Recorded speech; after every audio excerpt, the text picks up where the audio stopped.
Chapter 12. Minoan Marauding. Henry sat at the bar in a dark room full of flashing and swirling lights. Music pounded into his skull.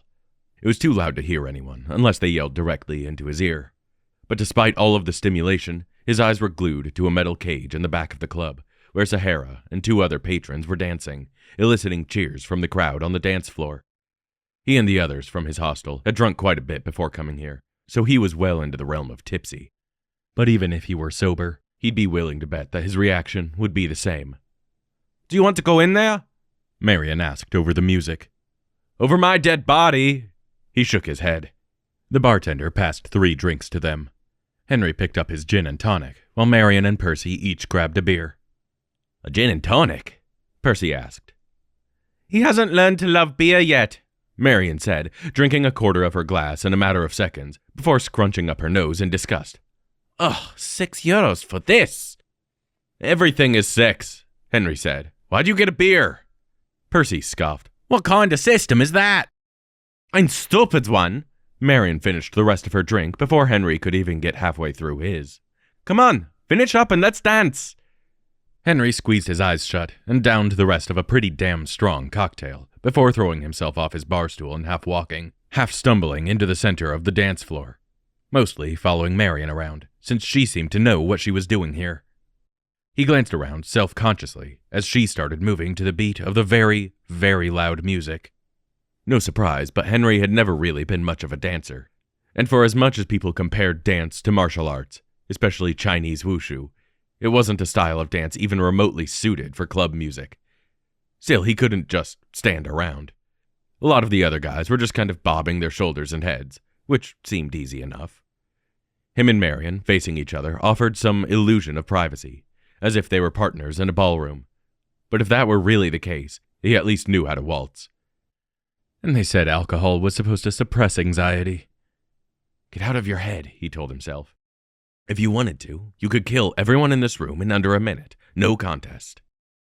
Somehow that made him a bit more comfortable. He began to get more into it, moving more of his body and doing so more enthusiastically.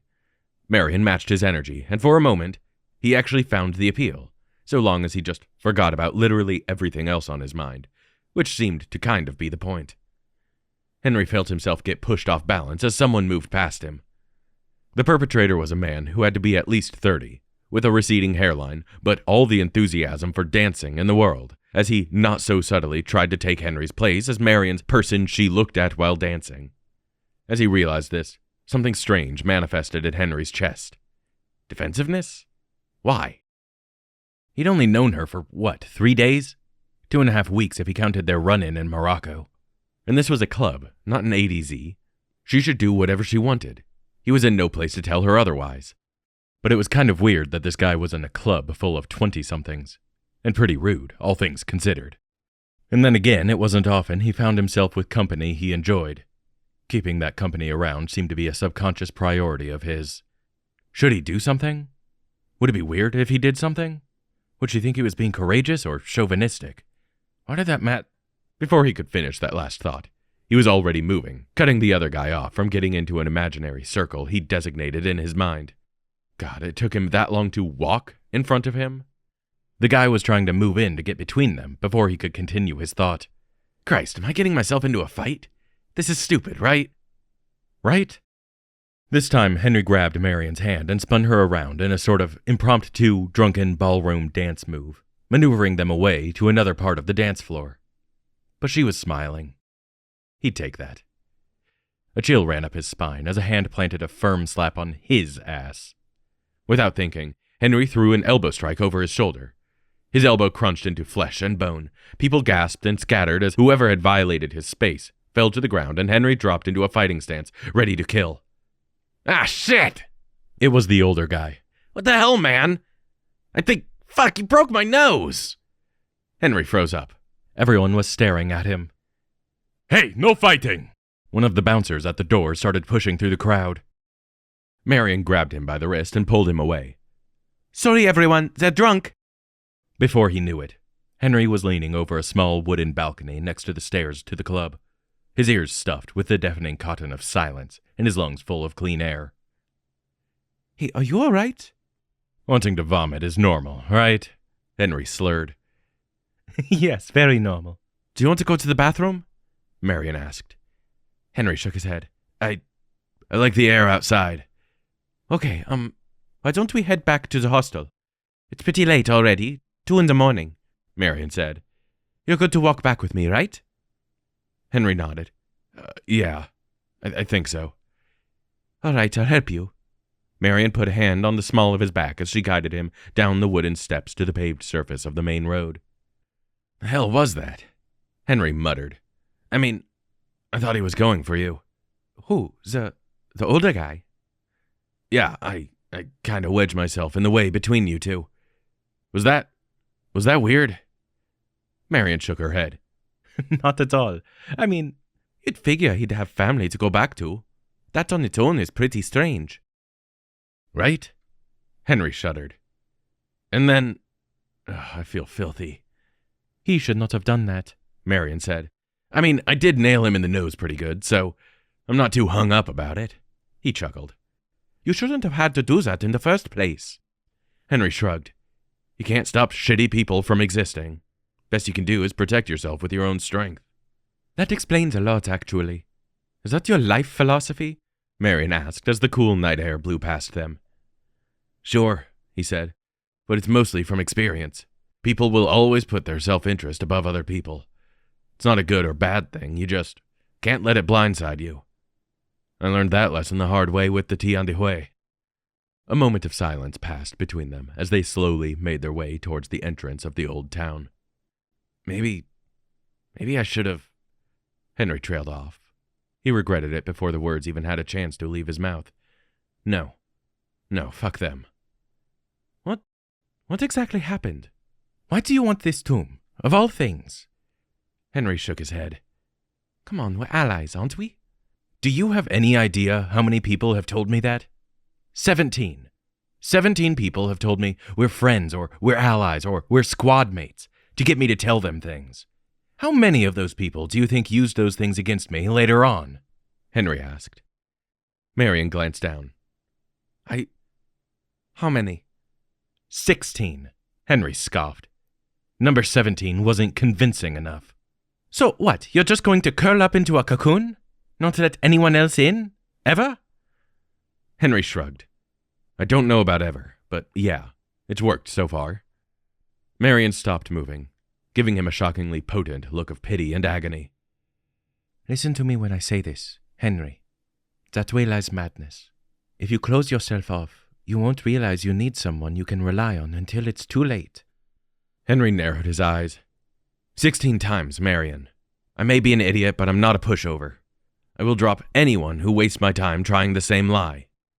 Marion sighed and hefted more of his weight onto her shoulders as she muttered, You're not an idiot.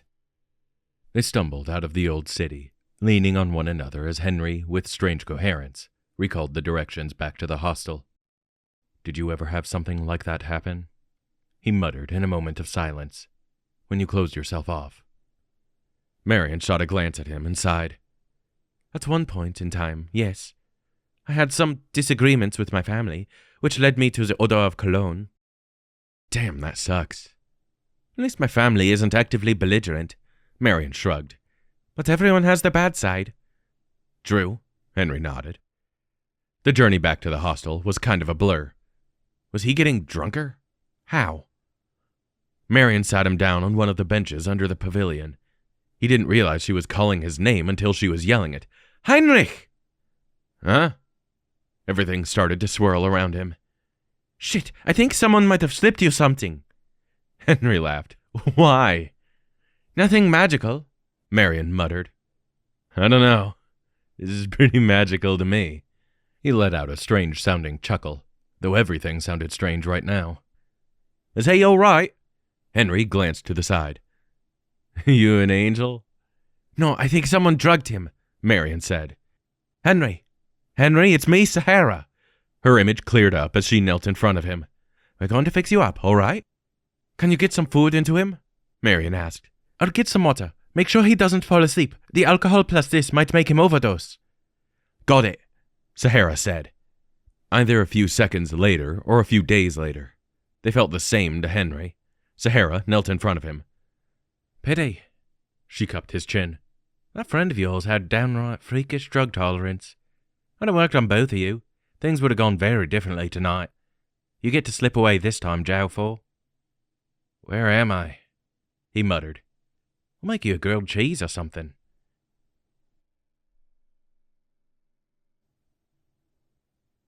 Henry's head felt like a ringing bell. He didn't remember much of anything after Marion helped him leave the club, but whatever had happened was showing off its consequences in full. He'd downed at least 3 liters of water since waking up, but it wasn't helping things in spite of Marion's insistence. She told him he'd been drugged. Why? How? It could have been one of the mercenaries Annalise warned him about. But if they wanted him dead, they would need to take both him and Marion out. Cortoliotico Gorge was one of several canyons and rock formations dotting southern Crete among the White Mountains.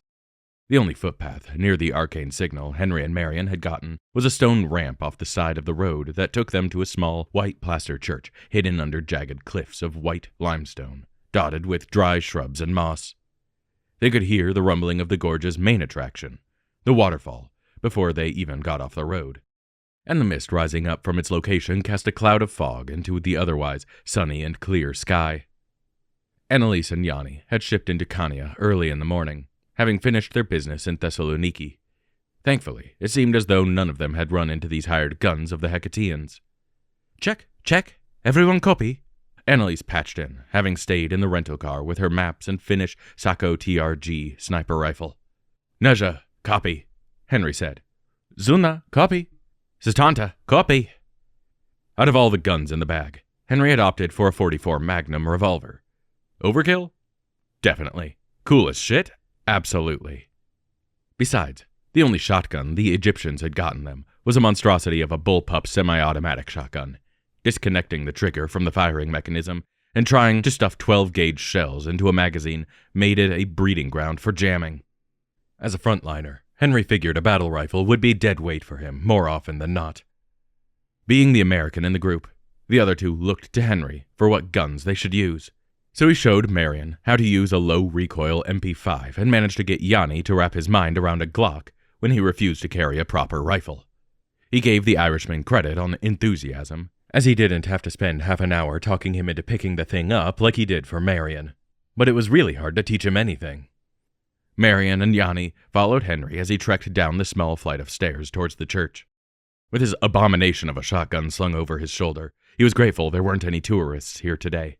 At least not within sight. He could hear people talking from upstream, but that was a ways off. Damn, that water looks nice, Annalise said. I wish I could go for a swim. Once we're all richer than any person has any right to be, you can come back here as many times as you want, Moneta, Yanni said. Henry glanced back at him as they stopped on the church's ground. Speaking of swimming, what's the plan with the kilt? He nodded at the multicolor wool wrapped around Yanni's shoulder and waist. Plus, aren't those a Scottish thing? I thought you were Irish. They're a wider Gaelic thing now, Yanni said. And this isn't a kilt, it's a belted plaid, and it's going to save someone's life today. Henry raised an eyebrow, wondering how well a piece of wool could really be enchanted, but let it go. The 3 companions started on the stone bridge to their right, which overlooked the many waterfalls into the gorge that this place was famous for. A chorus of running and crashing water filled the air with an earthy, fresh-water scent. Oh, there it is, Yanni exclaimed. I feel it too. Marion pointed down at the waterfall. It's coming from behind the big one. Henry had no other choice than to take their word for it, unable to feel the arcane presence of the coin for himself. He stuck the dagger of his rope dart into the stone bridge and hopped onto the edge. He glanced down at the water below. It was shallow, and way further down than he'd initially thought. Can't we just take the stairs? Yanni asked. I would recommend not doing that, Annalise said over the radio. We have bandits incoming. Bearing 302. Henry rolled around as several silhouettes of light appeared in his vision thanks to Annalise's interface. It's Staufa Squad. Again? Henry glanced at Marion as if it were her fault. These were the consequences of not being thorough. Cursing in Chinese, he rappelled up the bridge and down to the turquoise water below, under the shadow of the gorge's cliffs. He landed in the knee-high water as the other two used his rope dart to follow him down. The water rained down from all directions. though only the roaring waterfall behind him had the mass to be called such. Once all three were down in the gorge, Henry willed the enchantment on his rope dart to wrap itself perfectly around his arm again, and turned towards the waterfall through a procession of dark cliffs and trickling streams. You guys said you saw something about assassins, Marion asked. Were they not talking about Stauffer squad? Didn't look like it, Yanni muttered. How much time do we have, Minetta? Henry asked. If you're quick about it, enough. Let's all ask then, aye? The Irishman said. The three companions waded deeper into the water, trudging towards the falls. Henry was starting to sense the coin too, if just a little. Following the other two, he dove under the surface to pass through the waterfall, careful to avoid the rocks at the bottom. He broke through the surface in the middle of a cave. He couldn't help but stare for a moment at the massive stone structure filling the cave, illuminated by what few streaks of light made it past the rocks and waterfall. Holy shit, he muttered as he pulled himself out of the pool of water and onto the mossy rocks. The structure looked like a Minoan palace, with red and black columns supporting overwhelmingly square stone architecture whose walls were stained with millennia-old paint. The faded reds and blues on the walls swirled around the white limestone to create foliage patterns and bowls out of the negative space. It wasn't quite large enough to be a proper palace complex. It might be more accurate to call this thing a temple. How has no one discovered this place? Henry wondered, scanning the edifice. Marion held up her fingers as if feeling for wind. Must be Solomon's wisdom keeping it hidden. This place is soaking in magic. Let's go, people. We don't have all day, Yanni insisted. There were only 6 known palatial sites from the mysterious Minoan civilization. To find something that not only brought that number of sites to 7, but something so intact. Archaeologically speaking, this was more valuable than Alexander's tomb. Companion 1, Annalise asked. Heinrich? Henry turned back to the silhouettes. Inevitably, they would have to fight the Germans and their soldiers. Soldiers who didn't give a damn about historical preservation. What did I fucking tell yous? Yanni spat. Henry pulled his shotgun around to his front and pulled the bolt chambering around. Still sure we have enough time, Minetta? Still sure. Even if you don't, I think you 3 can take them. Wouldn't recommend it, though. Let's try to finish in time. Henry turned to the temple. It's all you, Minetta. At Annalise's instructions, Henry veered off to the left, moving toward the stone stairs that sloped up the temple's 3 floors. Even though only the first 2 floors had full reign over the complex, the third still had a lot of ground to cover. Annalise assured him that the coin was on the first floor. They entered the first floor, going into a maze of chambers and halls before turning right into one of said chambers.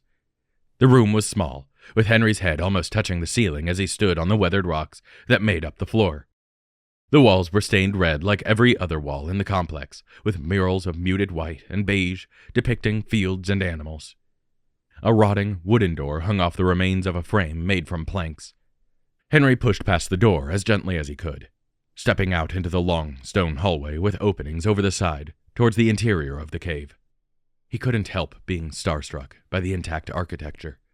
Such perfectly preserved ruins from one of the world's oldest civilizations.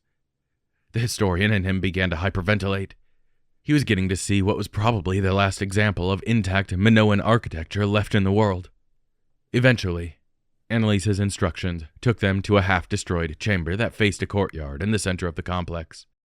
Henry hopped over the ankle-high wall between him and the central courtyard's limestone brick floor. The companions passed under a ring of roofing around the inside edge of the yard, held up by black columns. The rectangular space was flanked along the longer sides with stone podiums holding up pots, vases, and jars. The art on them was all made up of black figures, popular in classical Greece and hitting a resurgence in the decades after Alexander's death. Notably anachronistic. It's here, Marion muttered. In one of these jars, but I can't tell which one. My ADZ is going ballistic in the courtyard. I'm not sure either, Annalise said. Henry turned and flinched as his eyes landed on a skeleton dressed in distinctly Ottoman armor. The skeleton's arm was propped up on one of the podiums, pinned by arrows, covering any part of the body that could still hold them. The hand was covered in smashed pottery, and the podium noticeably lacked a piece to showcase. A puzzle plus a death trap. Henry approached the skeleton, hands on his hips. Great. Christ! Marion examined the skeleton, tracing the trajectory of the arrows with her fingers. It looks like the two walls on the far end are rigged to fire a whole volley. I don't know if my defensive magic could take that kind of blow from 2 angles. How are we supposed to figure out the right jar? Yanni asked. That's just fucking dandy. I think not being able to is kind of the point. Hey, the Germans crossed the waterfall. You guys need to hurry, Annalise warned. No one would construct this if they didn't want someone to find it. They just want the right people, Marion said. Yanni furrowed his brow. Hang on. He approached one of the jars. Don't smash anything you're not sure of, Companion 3, Annalise shouted. Mother of Christ, I'm not gonna fucking smash anything, he sighed. These jars all have scenes on them. Scenes from the Iliad, I think. Henry frowned and approached the same jar. Look, that figure is labeled Achilles, in Paris. This is the sacking of Troy, Yanni said. Henry walked to the other side of the dead Ottoman and peered at the pot, although he had no idea how to read ancient Greek, or what any of the figures were doing. Marion joined him and seemed to understand the pot in seconds. Philoctetes slaying Paris. She backed away from it. So a smashed pot is Achilles' death. Paris shot him in the heel. Which coin had the map to this place again? Holding it with the wrap so as not to alert every magician in a 50-mile radius, Henry unwrapped one of the coins, which turned out to be the right one. Wisdom, he said. Lysimachus and Diomedes. Forget that, Yanni said. Both coins mentioned fear. Surely that through line means something. Look for, I don't know, a scene of fearlessness? Marion nodded. Okay. She started walking around the edges of the courtyard, taking note of every single pot. Here we go. What'd you find? Henry asked, wrapping the coin back up. Hector killing Patroclus, Marion said, explaining the vase before them. Henry raised an eyebrow. You think this one embodies fearlessness? Why not? There are plenty of scenes with acts of heroism and great warriors and, I don't know, anything Achilles does. Achilles is already on your coin, remember? He's out, Marion said. I believe both Patroclus and Hector are exemplifying fearlessness here. Patroclus in this moment, by fighting Hector, but Hector has been unwavering in fighting the Achaeans this whole time. I think it's a pretty obvious red herring, and I'm not really interested in seeing if we can escape the hail of arrows that will skewer our bodies if... Guys? Yanni grabbed Henry's shoulder. He turned as a pair of footsteps echoed off the stone from the southern hallway, letting his gun fall on its sling as he went for his swords. A low whistle came from the intruder as he stepped into the courtyard. Henry furrowed his brow. Percy? Percy gave him a smug grin as he looked at the two of them. How you going?